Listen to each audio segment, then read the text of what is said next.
this was something I couldn't believe it until I looked it up on Wikipedia. Okay.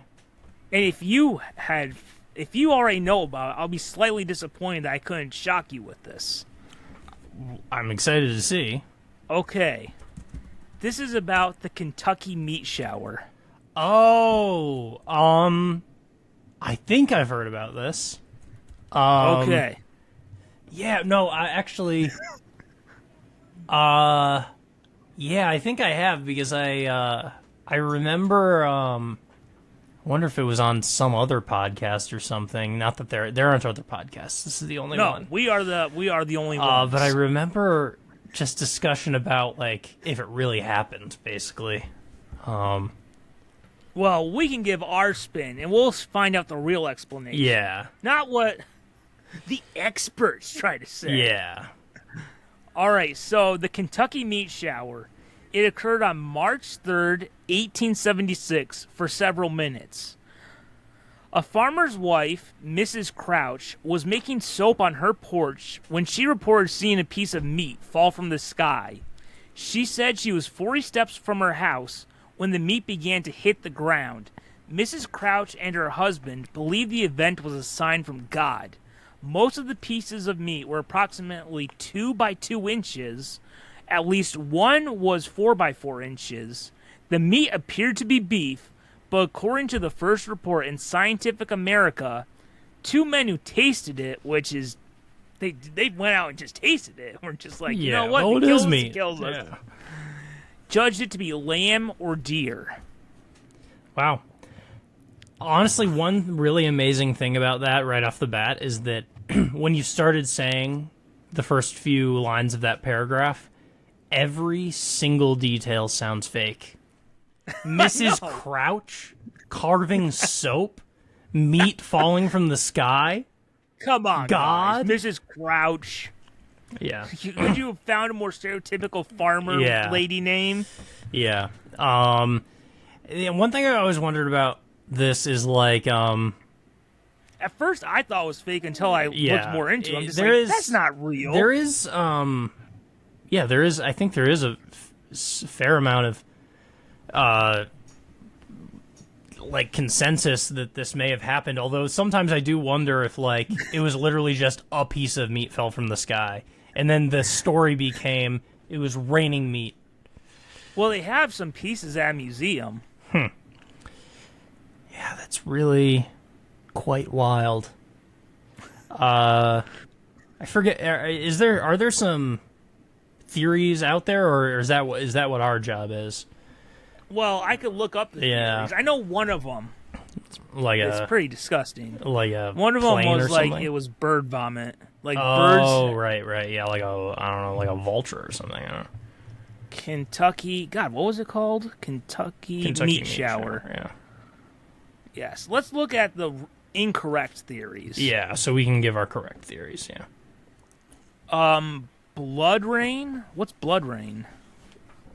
Is a phenomenon in which blood is perceived to fall from the sky in the form of rain. It happened in the Iliad. Well, that's messed up. Yeah. Oh, it happened in India in 2001 and 2012? That does not sound sanitary. And vulture ejecta.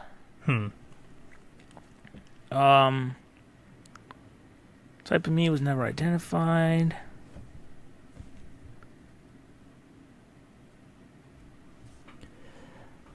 Yeah. You know, Mrs. Crouch, I'm getting too far ahead of myself here, but Mrs. Crouch sounds like it would be a relative of Huck. It does. Oh, by the way, I just saw locals favored the explanation that the meat was vomited up by buzzards. Okay. Yeah. They all got to a real bad deer.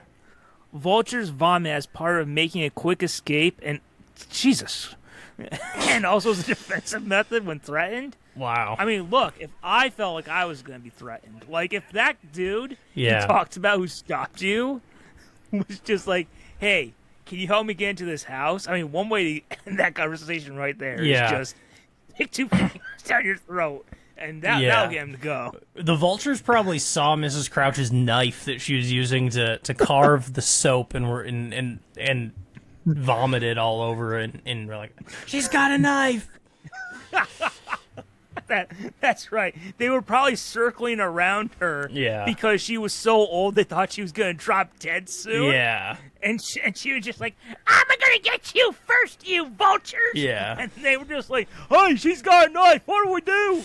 Stick 2 feathers down the throat. Yeah. That'll do it. Yeah. And then she was and then that got the meat to fall from the sky, and she was like, Jebediah, get out here. Yeah. We got supper tonight. Yeah, and then Mrs. Crouch's great nephew. Wait. Look at that. There's throw up all over the porch. Hell, wait. Vomit for dinner? That's what I'm talking about. Hell, wait. That reminds me when Adam Sandler threw up in that one movie. I assume he throws up in at least one movie. Oh, yes. When he was on that night and he just kept puking and puking and puking. Hell, wait. I know it was oatmeal, but that was some good-looking oatmeal right there. Yeah. Wait. I would love to eat Adam Sandler's oatmeal that he used to throw. That's right. Hey, Adam Sandler, you want to regurgitate your food to me like a baby bird? Hell, wait, man, that'd be funny.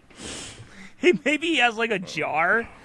Like how people buy props from movies on eBay. Yeah. He has a jar of the oatmeal that Adam Sandler used Yeah, to vomit on, like, Drew Barrymore or whatever. Yeah. By the way, did you see Adam Sandler was at the Oscars Oh, for like a bit with Conan? Wasn't it? Was that the Timothy Chalamet thing, or like he goes Chalamet? I think so. Yeah. But like that would have been like Huck would have lost his mind. Yeah. Wait, let's show Find the God Star. Yeah. Yeah. By the way, not to get too off topic, but did you ever see, not this year but last year, the best Oscars moment ever? I don't know if I know what you're referring to.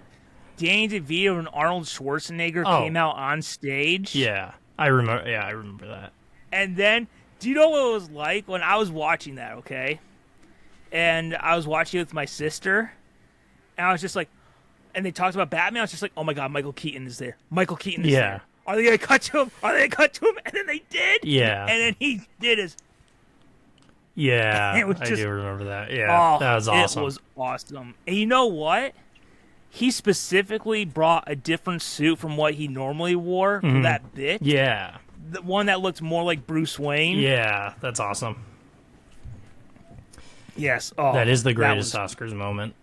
Yes. Oh, it was great. I loved how like people would Photoshop like the mask he had in that moment, and they Photoshopped like Penguin's top hat and Mr. Freeze's helmet. Yeah. That's awesome. You know what I also loved? For, like, people of a different generation who just don't understand that you can recast a character. Yeah. There were some people who just, like, couldn't sleep knowing that Penguin and Mr. Freeze fought 2 different Batman, and one comment was, slept just fine because they're the same version. Yeah, if you really don't want 2 different movies to exist and you want to pretend it's all one movie... those are one movie. George Clooney is the Michael Keaton Batman. Oh, yeah, that's what you're saying. Okay. Yeah. That is a confusing take on recasting, I guess. Yeah. I mean, I know, like, you know what irritates me? Not to get a whole thing. But, like, one comment I don't get is, in The Flash, how they changed the ending from Michael Keaton to George Clooney. Mm-hmm. People are upset about how, because in the movie, you see Michael Keaton, Batman, die, and then originally it was supposed to be Michael Keaton at the end, and they swapped out George Clooney. Yeah. Well, I ever see someone, like, complain about they killed off Michael Keaton, and, they did George Clooney instead, it's just like, you know what, guys? You've known for years that they're the same version. They don't try to hide it. Yeah. The movies are all packaged together. If you're one of those fans who is just like, I can't consider them the same because they're different actors, they're different, then that's on you. They are the same version. Whether you want to headcanon differently or not, they are the same version. Yeah, it's the same guy. Yeah. But, man, how did we get there? Oscars. Oh, Adam Sandler. So, yeah. Huck. This would have been, like, Huck's favorite dinner. Yeah. The vulture vomit. Oh, yeah, you would have had... That would have been entertainment.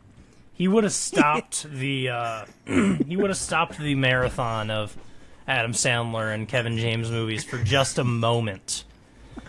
He would have had the best time of his life. Just imagine him getting a giant pot. Yeah. Like a giant cooking pot, running outside, and like he's trying to catch like the vomit from the buzzards above. Wait, Yeah. wait! We gonna eat good tonight, cousin. What was his cousin? Was it Henry? Or Clyde? Clyde? Yeah, Clyde or something. Yeah. Actually, yeah. Let me pull it up real quick. Huck and cousin Clyde, and he has a great Uncle Buck. Oh, that's right. Hey, cousin Clyde, we eating good tonight. That's gonna be a good supper right there. Yeah.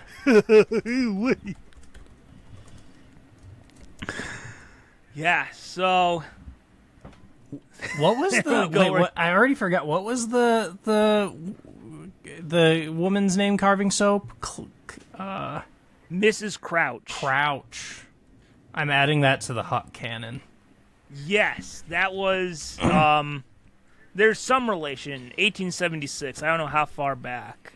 Yeah. She must have been super old if the vultures were circling around her, expecting her to drop dead any second. Yeah.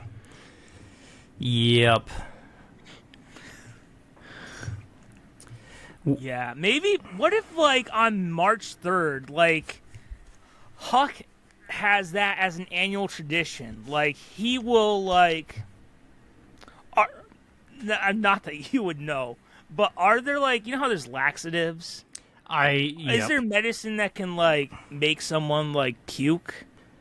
Like a laxative? Interesting. That's probably less helpful. People don't normally want to, but I think it would be more something at hospitals probably to make people induce puking when they have, like, make people induce puking when maybe they've ingested something they're not supposed to. You can also get your stomach pumped. That's kind of like throwing up. Well, maybe Huck and cousin Clyde, they like got birdseed, but they dunked it in like rotten cheese or whatever, knowing that would make the vultures vomit. And this, they feed it to them every March 3rd at around like 4 p.m. so that when it's 5, they know the vultures are going to start puking, and they have to catch it in their pots. And it is just like, it's like Thanksgiving, but much, much better. Yeah. They're thankful for this beautiful experience of having vulture vomit. It's beautiful. No, it is beautiful. Yeah, wait, cousin Clyde, we eco-friendly because we eating recycled food. I love Mother Earth. Yeah, so what was the cause of it? I guess it was the vultures were scared of Mrs. Clyde because they waited for her to die, and she was not going without a fight. She fought it till the end. That's right. But that's she lived just to like 102, and did she fight it? Yeah, that's just what kind of lady she is. What can you her say? Her last words in her bed were just like, "I'm not ready to go yet. I'm not leaving yet." Yeah. And then she finally just eventually you gotta. Eventually you gotta. I mean, you gotta. Yeah, I mean, this isn't something that goes on forever. Eventually you gotta leave the party. Yeah, eventually it's not your turn. Eventually you gotta be recast, if you know what I mean. Oh, yes. You don't get to play a role forever. Yes, eventually it's time. Yeah. So, yes, I am so glad that we got to that. I'm not going to lie. Had we done a different segment and this just came to me on my memory, we would have stopped that segment halfway through and gone to the Kentucky meat shower. Yeah. By the way, where is that museum that they have the thing in? That's a good question. By the way, it better be Kentucky. Yeah, I know. Like, what do you? I want to be physically there. I want to see what it was like. Oh, it's the Bath County History Museum. It opened in 2024. Wow. Took them a while. I hope where that, was that meat all Yeah, I this hope time? that. Where was the meat in the meantime? I don't. What if it was like in Huck's like refrigerator this whole Yeah, time? yeah, and not even in the freezer, just in the fridge. Yeah, it was like it wasn't like shrink wrapped. Or anything, Yeah. it was just on a plate. He thinks of opening the fridge as like a whoopee cushion with smell instead of sound.